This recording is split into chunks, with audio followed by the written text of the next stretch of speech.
Kumusta mga kadanyo? Meron lang akong ipapakilala sa inyo na bagong produkto na gawang Maxflo. At ito ay yung Aztac Santin Crumble at formulated ito para sa mga danyo, sa mga tetra, sa mga cardinal tetra, pwede rin sa mga barbs, sa mga small fishes po.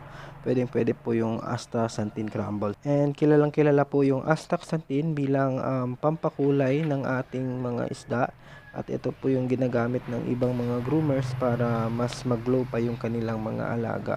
And hindi po tayo mag-worry kung ma-overfeed yung ating mga alaga dahil sa yung astaxanthin po ay mas madali pong ma-digest ng ating mga isda.